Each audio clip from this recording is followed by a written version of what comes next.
यशोदा आ जाएगो। आपके जैसा बड़ा ना है कि रास्ता ढूंढते हुए अपने आप घर लौट आएगा। बस 6 महीने का बालक है, अबोध है। हे नारायण, क्षमा करना, अपने पति देव से ऊंची स्वर में बात कर ली मैंने।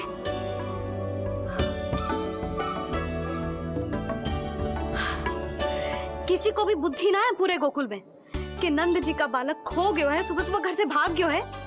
किसी को ना पड़ी है कि उसे ढूंढे लेकर आए। यही सम्मान देते हैं वे गोकुल के राजा को। हे भगवान, ना जाने मेरा बच्चा कहाँ होगा, कैसा होगा। कितना समय होगा है? अब तक तो भूख भी लगी आई होगी उसे। आप क्यों रुक गए? आप खाओ। हाँ हाँ, आप खाओ, आनंद से खाओ। आपको तो कुछ चिंता ही ना है। माँ ही तड़पती है अपनी संतान के लिए।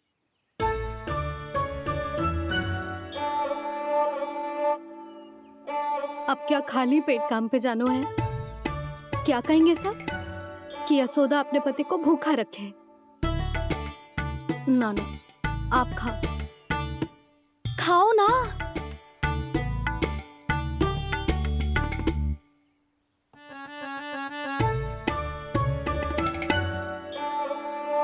गुड़ के लड्डू कितने पसंद है उसे, कब से बना के रखे हैं। यशोदा, तुम स्वयं क्यों नहीं जाकर ढूंढती उसे? लड्डू भी खिला दियो और घर वापस भी ले आएंगे। जाओ, शीघ्र जाओ।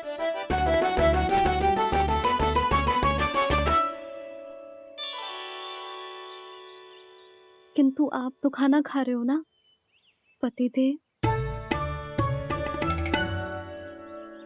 वही तो, मैं खाना खा रहा हूं, परंतु वो भूखा है। तुम जाओ। वो तो भूखा है।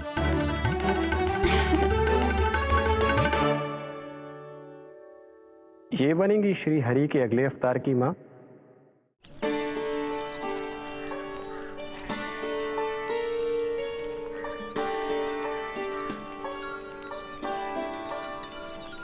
मेरे बच्चे को देखो है ना।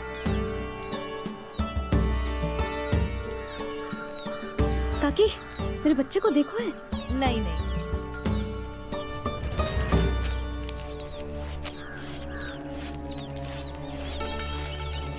सुमति, मेरे बच्चे को देखो है क्या कहीं? नहीं तो। ना देखो। जानकी, प्रभावती, मेरे बच्चे को देखो है कहीं?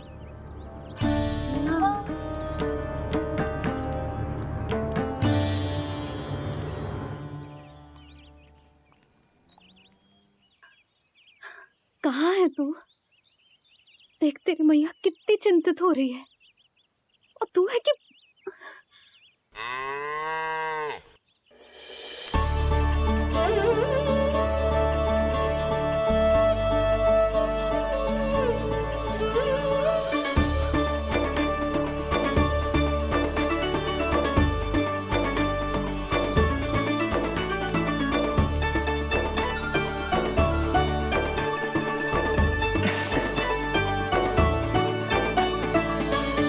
हाँ, अभी तक मैया यशोदा का लाडला यही है, 6 माह का बछड़ा। इसी पर ये अपनी सारी ममता न्योछावर करती हैं। तू फिर भाग गो। प्रतिदिन का काम होगा है तेरा। मैंने कही थी ना, मेरे बिना, अपनी मैया के बिना कहीं ना जानो है। ये संसार कितना भयानक है, कुछ मालूम है तुझे? दुष्ट भरे पड़े चारों ओर। वाह, दुनिया की अनोखी मैया और उसका अनोखा बालक, जो कि बालक है ही ना, गाय का बछड़ा है।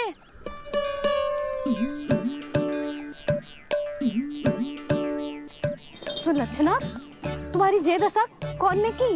और कौन ने? जे तुम्हारे सपूत ने कूद फाड़ के मेरे पूरे बगीचे का सत्यानाश कर दो है। मेरा रामू ऐसा कर ही ना सकता। जे क्यों आएगा तुम्हारे बगीचे में? रंग बिरंगे फूलों के लिए। फूलों के लिए? हाँ, जीप लपलपाती है इसकी मेरे फूलों के लिए। सुबह सुबह भाग के आ जाता हो इन्हें खाने के लिए। फूल खाने? सुलक्षणा, तुम्हें कछु वहम हुआ है? जे मेरा रामू है, जे फूल वूल क्यों खाएगो भला? अच्छा, तो फिर आप ही इसका मुंह खोलो और स्वयं देख लियो। हाँ तो ठीक है, असत्य के पैर ना होते जो अभी सिद्ध हो जाएगा। रामू, मुंह खोल के दिखा। मैया की कहीं मानते हैं ना? मुंह खोल। रामू, सुलक्षणा चाची को दिखा दे कि तूने उनके फूल ना खाए। चल मुंह खोल, मुंह खोल।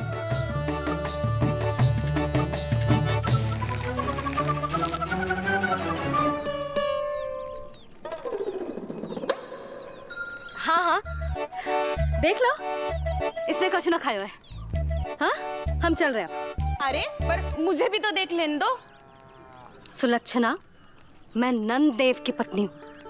तुम्हें क्या लगता है मैं असत्य बोलूंगी? ना ना जशोदा जी, लेकिन आप तो सिद्ध करने वाली थी ना। हो तो गए हो सिद्ध। चल रामू, देर हो रही। अरे अरे, वैसे रामू जी बहुत बुरी बात है, नंद जी का बालक चोरी कर दो। छी, जो अपनी वस्तु ना है उसे छूते भी ना है, समझ आई? जे करूंगी, सुलक्षणा के यहाँ भरी टोकरी बेसन के लड्डू भिजवा दूंगी, प्रसन्न हो जाएगी।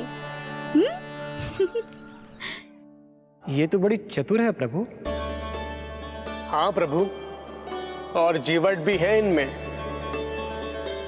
बस यही देखा आप सबने? क्या आपने एक मां की चिंता नहीं देखी? प्रत्येक मूल्य पर अपनी संतान की रक्षा करने का स्वभाव नहीं देखा? या फिर असत्य भाषण करने पर अपनी भूल सुधारने की व्यग्रता नहीं देखी? कोई बात नहीं, मैं बताता हूं यशोदा क्या है। यशोदा पवित्रता की प्रतिमूर्ति है, विश्वास का आधार सुरक्षा की भावना है, ममता का मूर्त रूप है वो, वात्सल्य की गंगा है, भावनाओं का बहता हुआ निर्झर है। यशोदा अपने आप में परिपूर्ण है।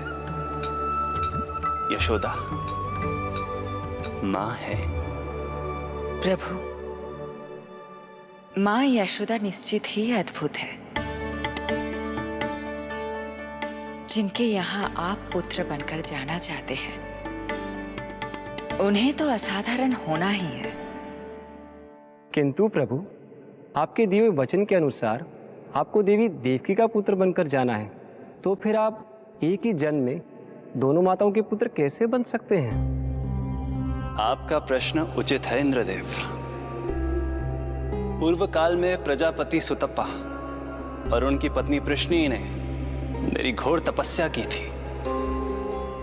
उनके आग्रह करने पर मैंने उन्हें वरदान दिया था कि जब वो देवकी और वसुदेव के रूप में पृथ्वी पर आएंगे, तब मैं उनका अष्टम पुत्र कृष्ण बनकर जन्म लूंगा। पर मैया यशोदा के वात्सल्य प्रेम ने मुझे दुविधा में डाल दिया, क्योंकि वो भी तो पिछले जन्म से ही है ना। पिछले जन्म से?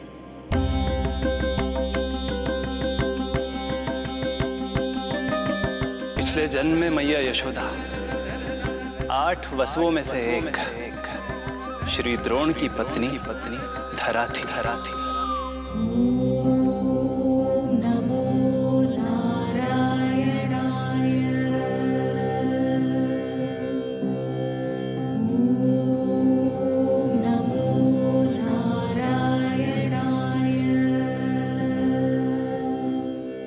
दोनों सहस्त्रों वर्षों तक निरंतर मुझे पुत्र रूप में पाने की मनोकामना के साथ घोर तपस्या करते रहे। अपने तप में वो दोनों इतने लीन थे कि प्रकृति की कोई भी शक्ति उनका ध्यान भंग नहीं कर पाई। किंतु फिर एक दिन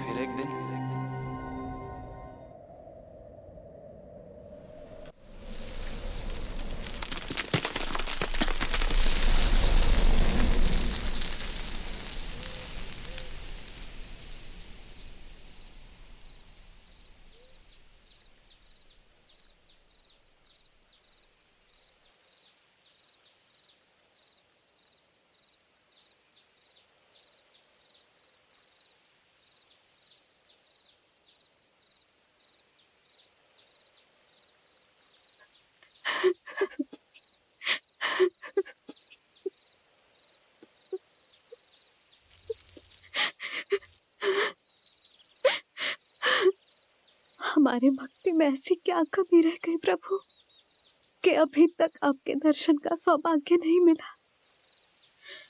अब तो सैकड़ों वर्ष बीत गए हैं आपका सुमिरन करते हुए।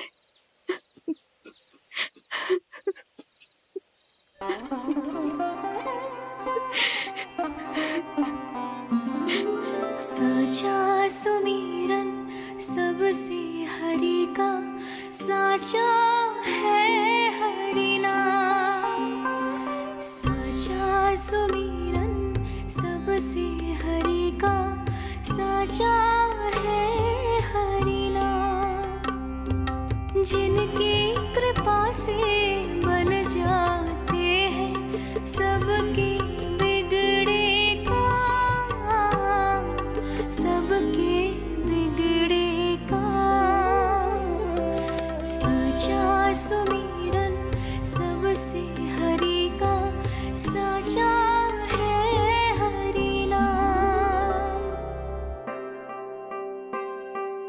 आतुर है आंचल का उपवन, सुनने को पैजनियां छुन छुन। मधुर मधुर तुतलाती बोली, खेले संग संग आँख में चोली। मेरे मुख पे भी वे दो प्रभु, ममता भरी मुस्कान। साचा सुमिरन सबसे हरि का, साचा है हरि नाम। भक्त बिना भगवान है जैसे, माता बिन संतान के वैसे। हरि बिन मेरा जीवन सूना, भगवान लाज मेरी रख लो ना। भगवान लाज मेरी रख लो ना।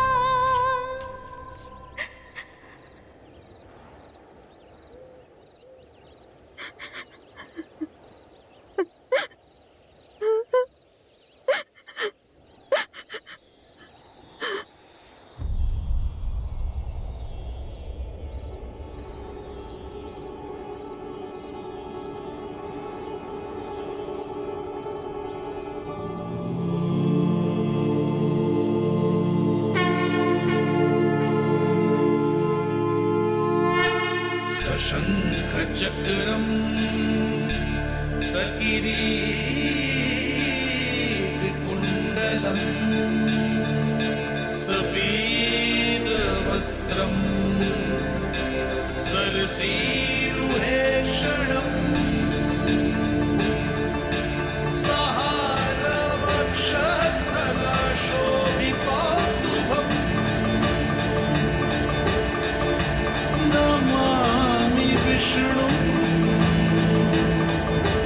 शिरसा चतुर्भुजम्।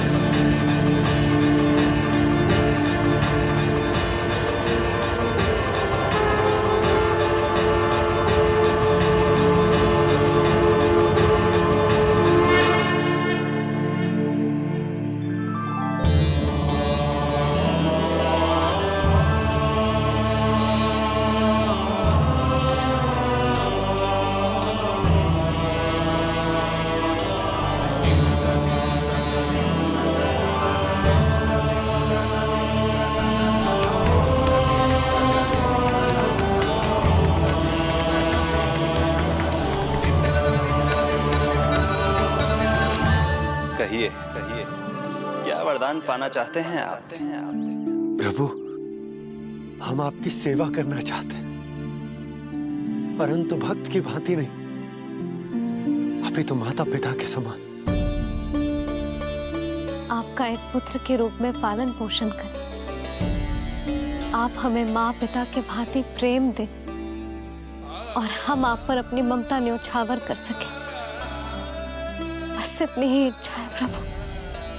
आपकी इच्छा पूर्ण होगी।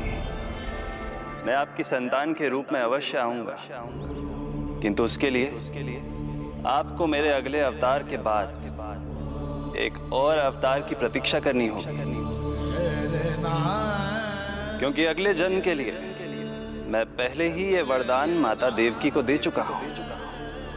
प्रभु, किसी भी जन्म में आपको अपने पुत्र के रूप में पाना मेरा सौभाग्य होगा,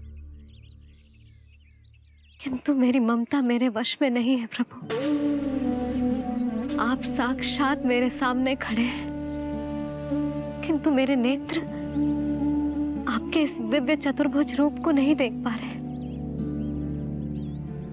इन्हें तो आप अभी से बाल रूप में दिखाई दे रहे हैं। मेरे भीतर उमड़ती ममता की ज्वार का अनुभव कीजिए प्रभु।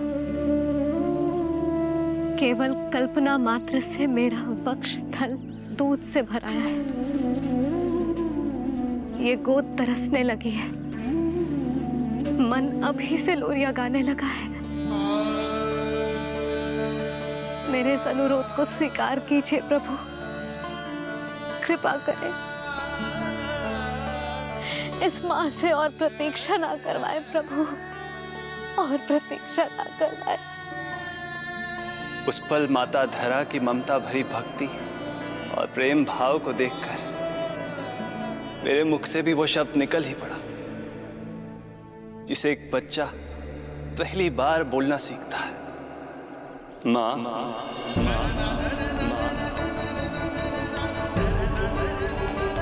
अब ये प्रतीक्षा केवल आपकी ही नहीं, मेरी भी होगी। मैं भी तरसूंगा आपका पुत्र बनने के लिए। इस समय मैं विवश हूँ, किंतु मैं आपको वचन देता हूँ, मैं आपकी संतान बनकर अवश्य आऊंगा, प्रभु,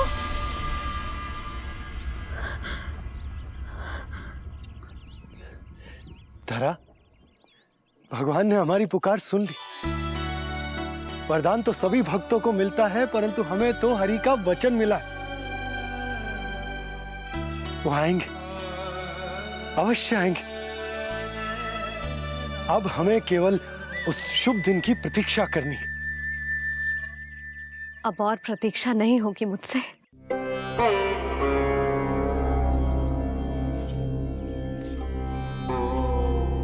हमने सहस्त्रों वर्षों तक तपस्या की, ये समझ लो कि वो तपस्या अभी शेष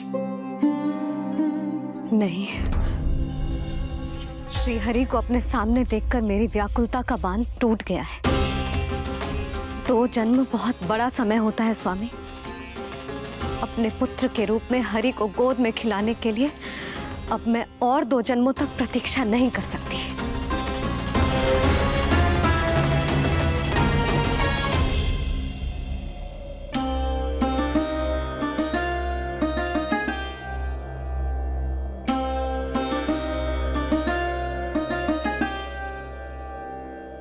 व्यर्थ हरि बिन जग ये सारा, व्यर्थ हरि बिन जीवन धारा। पूजन वंदन व्यर्थ हरि बिन, व्यर्थ धरार जीवन धारा। वरुण देव विनती सुन लीजिए, तन मेरा निर्जल कर दीजिए। हरि के बिन सारा जल तन का सागर सा हो गया है खारा। प्रभु, माता धरा की तपस्या का तेज अत्याधिक है। प्रकृति के पंचतत्व, पांचों महाभूत इनकी पुकार सुनने के लिए विवश हैं।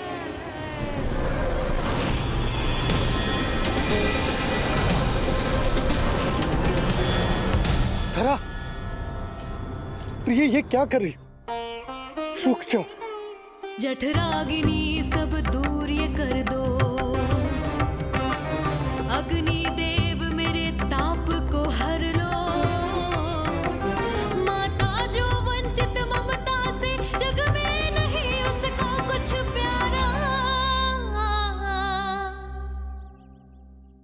पूजन वंदन व्यर्थ हरि बिन, व्यर्थ धरार जीवन धारा। प्रभु, यदि अग्निदेव अपना अग्नि तत्व वापस ले लेंगे तो इनकी पाचन शक्ति नष्ट हो जाएगी और जीवित रहने के लिए शारीरिक तापमान भी अति आवश्यक होता है। यदि वही विलुप्त हो गया तो धरा, तुम्हें मेरी सौगंध मत करो ये। हे भूमाता आकृति दाता, मिथ्या है ये माटी का ढांचा। माटी मुक्त करो इस तन से, जब ना मिला हरि का सहारा। प्रभु, भू तत्व ही तन को भार देता है, उसके बिना ये तो पूरी तरह से ढह जाएंगी। धरा, धरा, ये क्या हो गया? बस करो अब। प्रभु, कुछ कीजिए। मैं संसार का संचालक हूं देवी। नियमों का पालन करने के लिए मैं भी बाध्य हूं। जो वचन मैं पहले ही माता देवकी को दे चुका हूं, यदि मैं चाहूं तो भी उसे तोड़ नहीं सकता।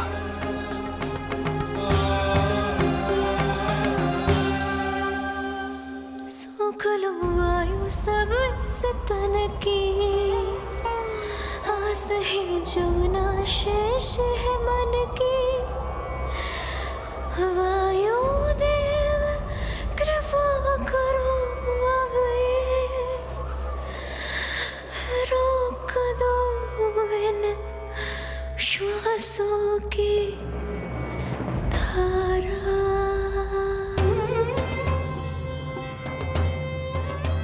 प्रभु, प्राण वायु के बिना प्राणों का बचना संभव नहीं।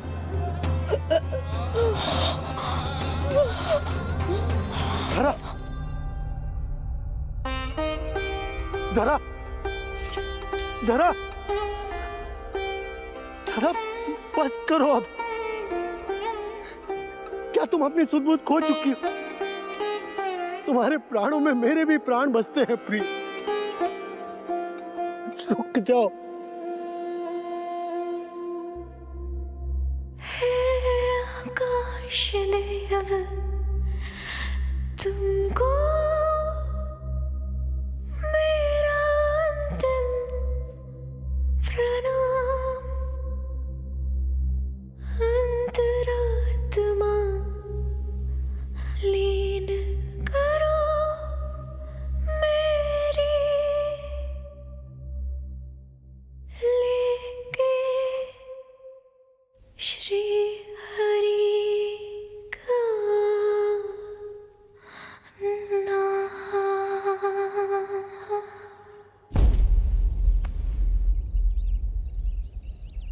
धरा,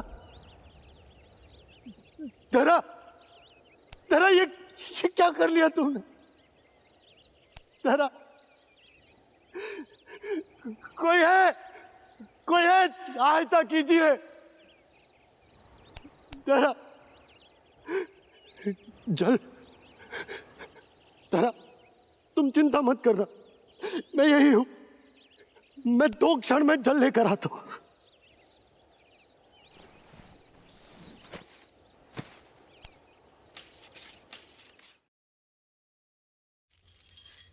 प्रभु, आप नियमों से तो अवश्य बंधे हैं, परंतु आप लीलाओं के स्वामी हैं, कोई तो उपाय निकालिए। आपने इन्हें माँ कहकर पुकारा है। माँ की प्राण रक्षा पुत्र नहीं करेगा तो और कौन करेगा?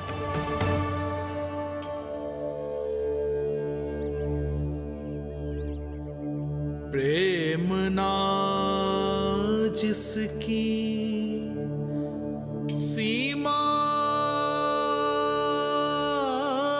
कोई, ना कोई आया माँ की ममता के आगे। विवश हुए भगवान, विवश हुए भगवान।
प्रभु नहीं, पुत्र कहो मां।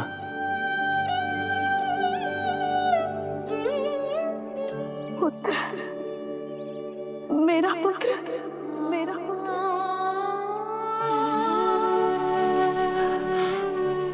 आज जैसे आपने मुझे अपनी गोद में लिटा रखा है,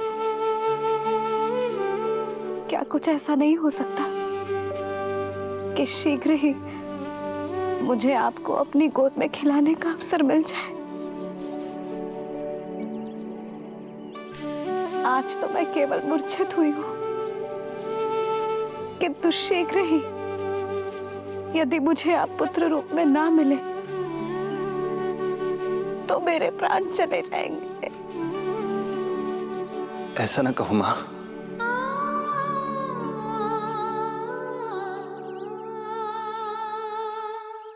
माता देवकी को मैं पहले ही वचन दे चुका हूं, इसलिए विधि के विधान के अनुसार मुझे उन्हीं का पुत्र बनकर जन्म लेना होगा। किंतु आपकी आतुरता का अनुभव करने के बाद अब मैं भी आपका स्नेह पाने से स्वयं को और वंचित नहीं रख सकता। आपने वरदान मांगा था कि आप पुत्र की भांति मेरा पालन पोषण करना चाहती हैं, इसलिए यदि आप उचित समझे तो आप अगले जन्म में ही अपनी इच्छा पूर्ण कर सकती हैं। जिस आयु में संतान को अपनी मां की ममता के आंचल की आवश्यकता सबसे अधिक होती है, उस आयु में अर्थात अपने जन्म के प्रथम दिन से 10 वर्षों तक मैं आपके साथ रहूंगा, किंतु फिर मुझे अपनी जन्म देने वाली मां माता देवकी के पास लौटना होगा। ऐसा करने से मैं उन्हें दिया वचन भी निभा पाऊंगा और आपकी ममता का सौभाग्य भी प्राप्त कर पाऊंगा। यदि आपको स्वीकार हो तो। स्वीकार है प्रभु, सहर्ष स्वीकार है। एक माँ और पुत्र का नाता केवल उसके कोख से जन्म लेने से ही नहीं बनता, ये नाता तो ममता से बनता है, और मैं अपनी ममता आप पर न्यौछावर करने के लिए आतुर हूं। यशोमती मैया के नंद लाला, यशोमती मैया के नंद लाला, यशोमती मैया के नंद लाला, यशोमती मैया के नंद लाला। तो इस प्रकार परमपिता परमेश्वर श्री हरि विष्णु एक ही जन्म में दो माताओं का पुत्र बनने के लिए उत्साहित भी थे और भावुक भी। किंतु जगत माता श्री लक्ष्मी और अन्य सभी देवगण ये जानना चाहते थे कि श्री हरि ये अभूतपूर्व कार्य कैसे करेंगे। भगवान बोले, ये सब संभव होगा उसके कारण जो मेरे अगले जन्म की कथा का मुख्य पात्र है, कंस।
जब जीवन पर संकट हो तो अभिमान अर्थहीन होता है, जब प्राणों पर बनाए तो सम्मान स्वाभिमान सब निरर्थक होता है। इन व्यर्थ के मूल्यों को बीच में मत आने दो,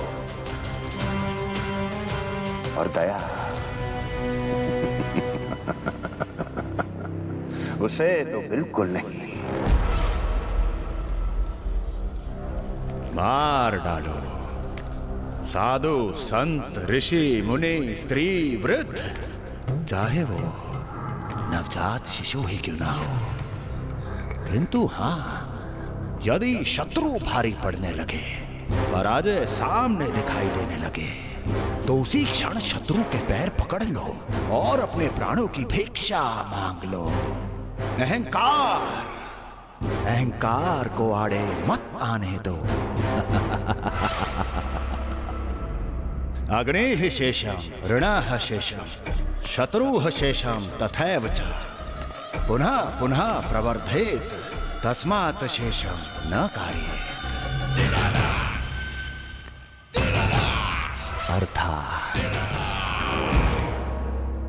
अग्नि की एक भी चिंगारी, ऋण की एक भी मुद्रा और शत्रु की एक भी संतान यदि शेष रह जाए तो शीघ्र ही विकराल रूप धारण कर सकती है। इन सब का समूल नाश ही एकमात्र उपाय है अपनी सुरक्षा का। इसलिए कहता हूं, साम दाम दंड भेद कोई भी युक्ति क्यों ना लगानी पड़े,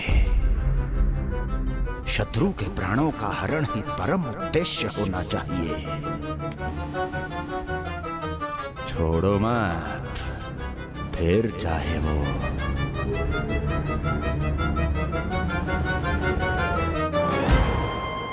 विष्णु ही क्यों ना हो।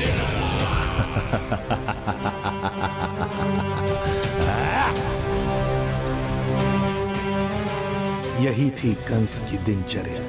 वो प्रतिदिन स्वयं को स्मरण कराता था कि स्वार्थ के लिए किसी भी सीमा को तोड़ने में कुछ अनुचित नहीं है।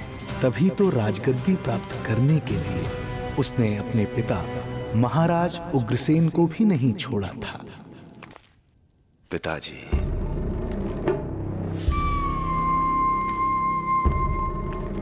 हो सके तो मुझे क्षमा कर दीजिएगा। कल्पना भी नहीं की थी कि मैं आपके साथ ऐसा व्यवहार करूंगा। आपको प्रतीत हो रहा होगा कि मैं क्रूर हूं, स्वार्थ में अंधा हो गया हूं, किंतु मैं विवश हूं।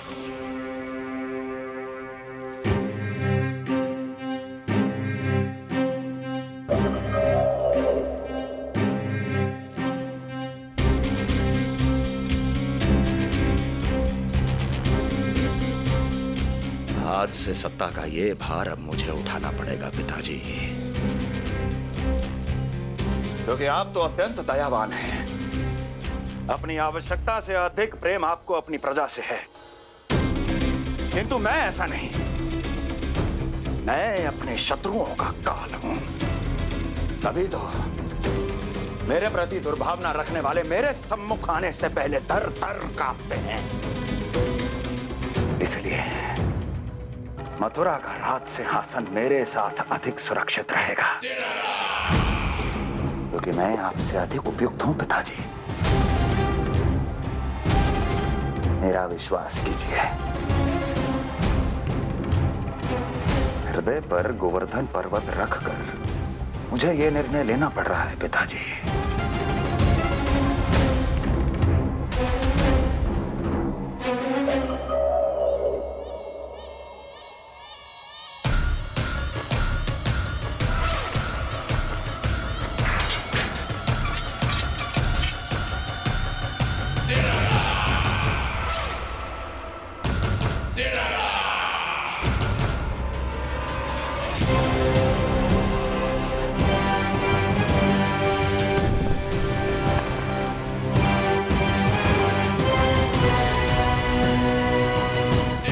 चाबी यमुना में फेंक देना। कोई कितना भी क्रूर, कठोर राक्षस ही क्यों ना हो, किसी न किसी के लिए उसके हृदय में भी प्रेम उपजता ही है। कंस भी इस नियम का अपवाद नहीं था। इस संसार में एक जीवात्मा ऐसी भी थी जिसे वो स्वयं से भी अधिक स्नेह करता था, और वो थी उसकी लाडली बहन देवकी।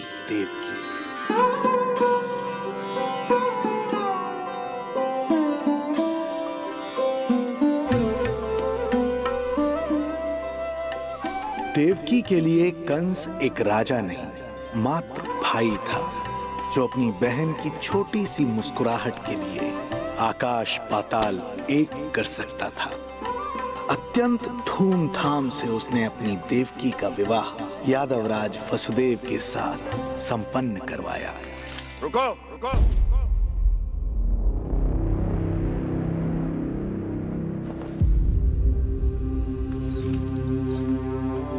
ये आप क्या कर रहे हैं? आप मथुरा नरेश हैं? नहीं कुंवर जी, आज मैं मात्र वो भाई हूं जो अपनी प्रिय बहन के साथ बस कुछ क्षण और व्यतीत करना चाहता है। कंस के हृदय में देवकी के लिए उमड़ता प्रेम का सागर तब अचानक सूख गया जब उसने ये आकाशवाणी सुनी। महापापी अत्याचारी कंस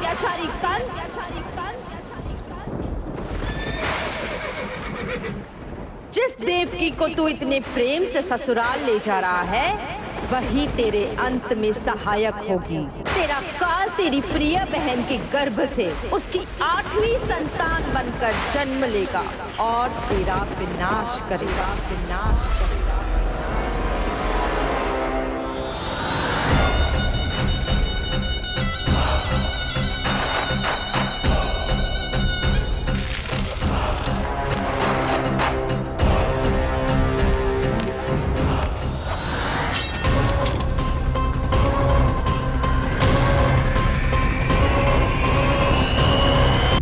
कौन है आप? मुझे आपसे भय लग रहा है। आप मेरे भैया नहीं हो सकते। सही कहा तूने। जो मेरे विनाश को जन्म दे उस कुल घातिनी से मेरा कोई संबंध नहीं। महाराज, रक्त के संबंध क्रोध की अग्नि में मत झुलसाइए। जिस बहन को आपने बचपन से आज तक इतना प्रेम दिया, क्या वो आपके विरुद्ध किसी षड्यंत्र में सहायक हो सकती है? भला हमारी संतान आपका विनाश क्यों करेगी? अपनी नवविवाहित बहन पर कृपा कीजिए महाराज। अपने पुरुषार्थ से आपने कितने असुरों को युद्ध में पराजित किया है। आज वो सब दरबारी बनकर आपकी सेवा करते हैं।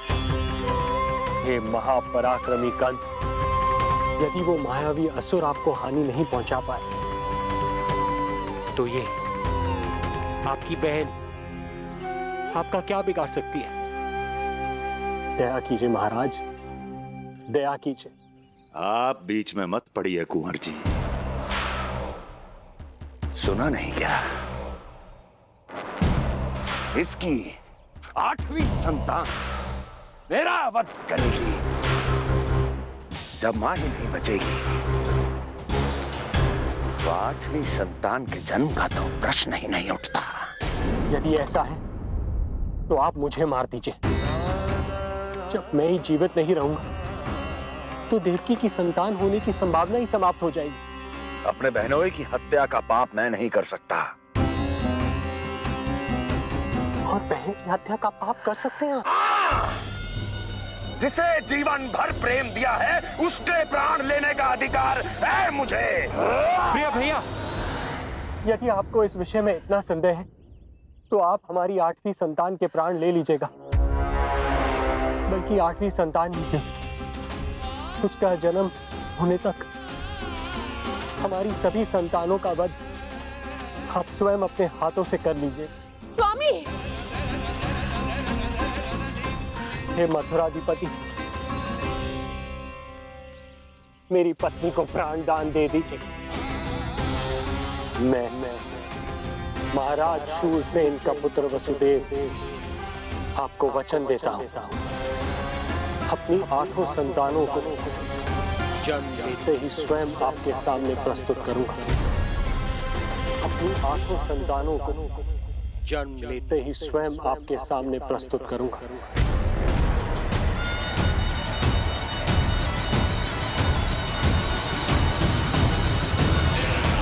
बधाई हो कुंवर जी, अपनी पत्नी के प्राण बचाने में आप सफल हुए। किंतु आपकी संतानें इतनी भाग्यशाली नहीं होंगी। वचन स्मरण रहे।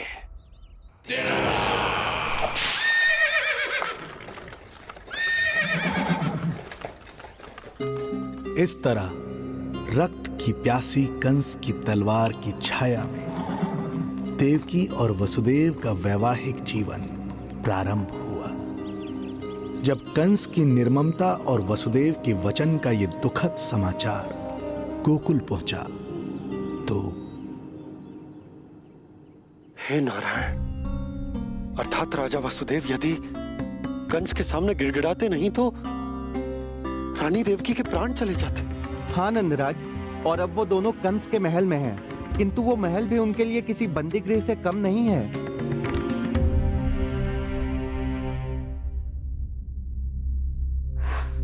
एक भाई अपनी बहन के साथ ऐसा करने की सोच भी कैसे सकता है?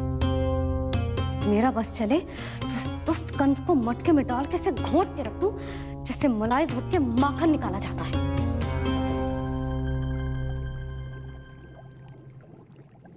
ना, माखन ना, जे कंस तो कीड़ा है, इसे तो पटक पटक के ऐसे मारना चाहिए जैसे कीड़ा निकालने के लिए धान के गट्ठर को पटका जाता है।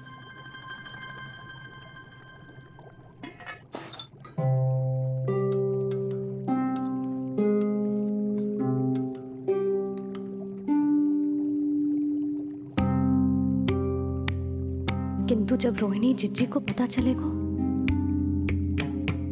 तो वो तो अपने आप को ही दोष देंगे, क्योंकि बालक ना होने के कारण उन्होंने ही वसुदेव जी को राजकुमारी देवकी के साथ दूसरा विवाह करने पर विवश किया था। हे ईश्वर, जिस सुख के लिए रोहिणी जिज्जी ने पत्नी जीवन का सबसे बड़ा त्याग किया था, जब उन्हें पता चलेगा कि वही सुख उस क्रूर कंस ने छीन के मटिया मेट कर दिया है, तो कितना कष्ट पहुंचेगा।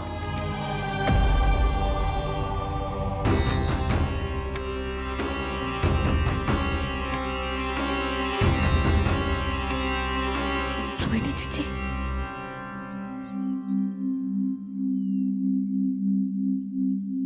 गोप नरेश, कृपया मुझे अपने भैया के पास ले चलिए। संकट के समय मुझे उनके साथ होना चाहिए। किंतु भाभी, पता चलो है वसुदेव भैया और देवकी भाभी कंस के महल में कड़े पहरे में रखे गए। पति पत्नी एक दूसरे का संबल होते हैं। कंस का पहरा कितना भी कष्टदायक क्यों ना हो, इस समय उन्हें और बहन देवकी को मेरी आवश्यकता है।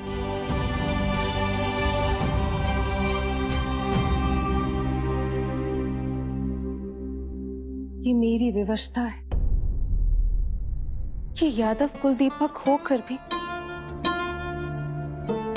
आपको इस महल में बंदियों की तरह रहना पड़ रहा है, और मैं कुछ कर भी नहीं पा रही। काश आपने मुझसे विवाह ही ना किया होता। तो क्या मैं अपने भाग्य से भाग पाता देवकी? पूर्व जन्म के कर्मों के फलस्वरूप जो हमारी नियति में लिखा है वो तो हमें भोगना ही है। श्री हरि क्या करते हैं, कब और क्यों करते हैं, ये दुख हमारे जीवन में किस उद्देश्य से आए हैं, इन रहस्यों का पता लगा पाना हम मानवों के लिए संभव नहीं है देवकी।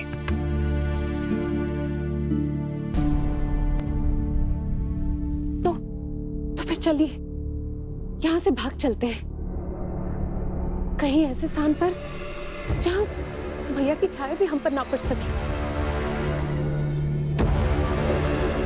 नहीं प्रिय, कंस के गुप्तचरों की दृष्टि हम पर अवश्य होगी, और मैं ऐसा कोई कार्य नहीं कर सकता जिससे तुम्हारे जीवन पर कोई संकट आए। और मैंने उन्हें अपनी सभी संतानों को सौंपने का वचन भी दिया है। अपना वचन मेरे लिए प्राणों से भी अधिक महत्वपूर्ण है देवकी।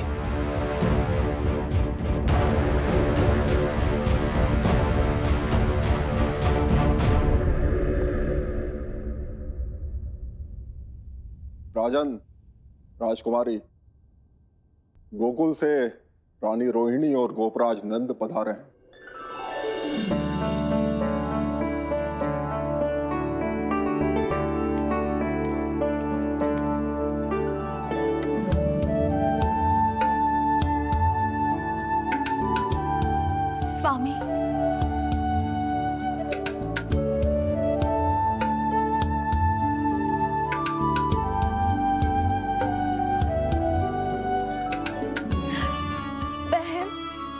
दी।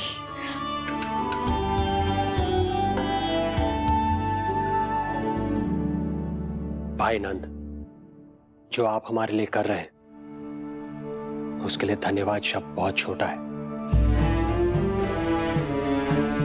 मैं अपने भाग्य को स्वीकार कर चुका हूं। यदि यही श्री नारायण की इच्छा है तो यही सही।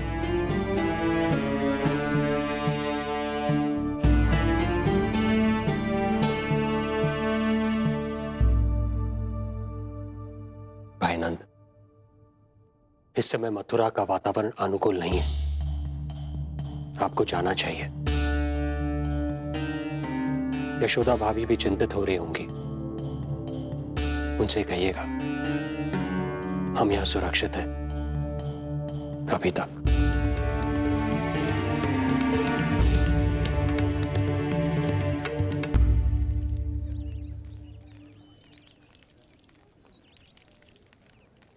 वसुदेव भैया का भाग्य पर भरोसा देख वे अपनी संतानों को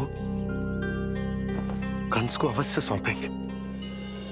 हे ईश्वर, इतना कठोर वचन, जब इसे निभाने का कठिन समय आएगा तो कैसा अनुभव करेंगे वे? उनका हृदय तो चकनाचूर हो जाएगा।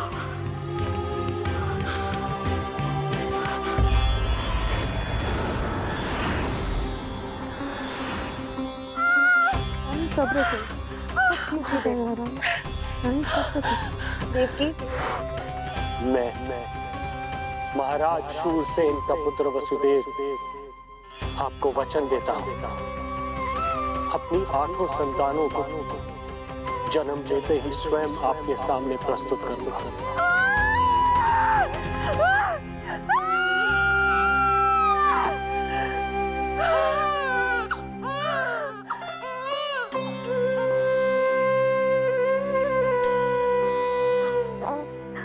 बधाई हो स्वामी, आपको पुत्र रत्न प्राप्त हुआ है।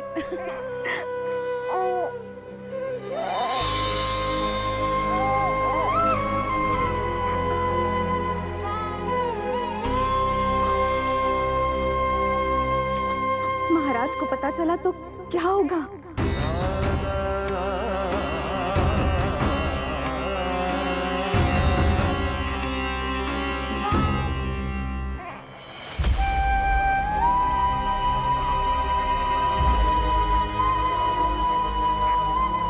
अपने पुत्र को इन हाथों में थामना। कितने वर्षों से इस पल की प्रतीक्षा कर रहा था मैं, और आज जब यह पल आया है मेरी आंखों में दुख के आंसू हैं।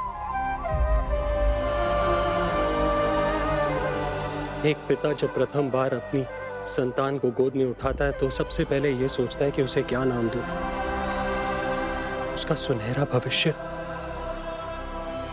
कैसे सुनिश्चित करे। किंतु मैं वो भाग्यहीन पिता हूं जो अपने पुत्र का भविष्य मृत्यु के अंधकार में डुबोने जा रहा है। मैं इसे नाम देकर क्या करूंगा?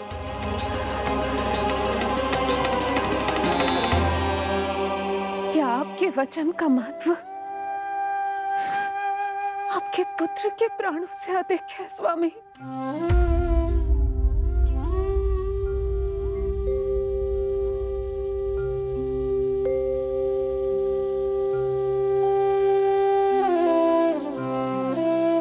श्री नारायण का दूसरा नाम सत्य होता है देवकी। तुम ही कहो, मैं श्री नारायण से विमुख कैसे हो जाऊं? मुझे अपना वचन निभाना ही होगा। हृदय के टुकड़े टुकड़े क्यों ना हो जाए, मुझे इसे कंस तक ले जाना ही होगा।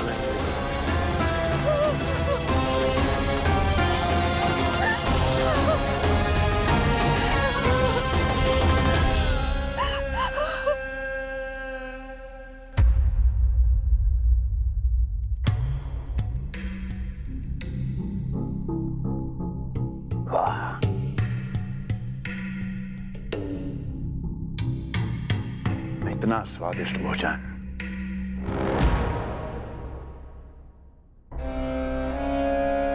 किसी विशेष इच्छा की पूर्ति के लिए मुझे सम्मोहित तो नहीं करना चाहती?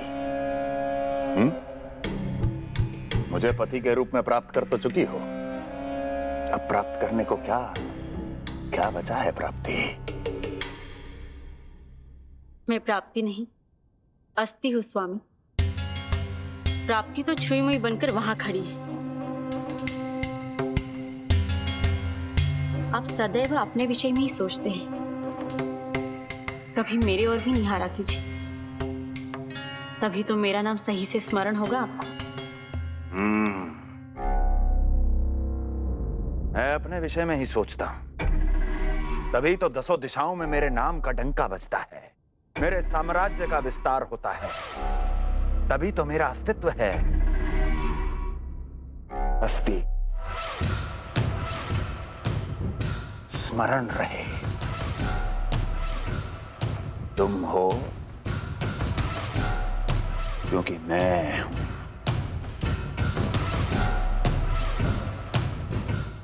वन में यदि सिंह न हो तो उसके आश्रिति पर गीदड़ भी आक्रमण कर देते हैं। सिंह कभी अपने शत्रु को एक क्षण भी जीवित नहीं छोड़ता महाराज। आपने तो छोड़ दिया देवकी को। सिंह नहीं, आप वो गाय हैं जो अपनी कसाई से अथाह प्रेम करती है।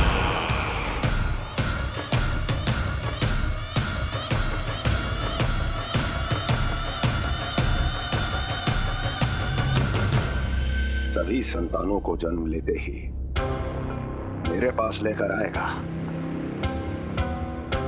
ये वचन दिया है वसुदेव ने मुझे। तो फिर आया क्यों नहीं महाराज? प्रथम शिशु का जन्म तो हो चुका है।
कुल के यादव अपना वचन मिथ्या नहीं होने देते महाराज।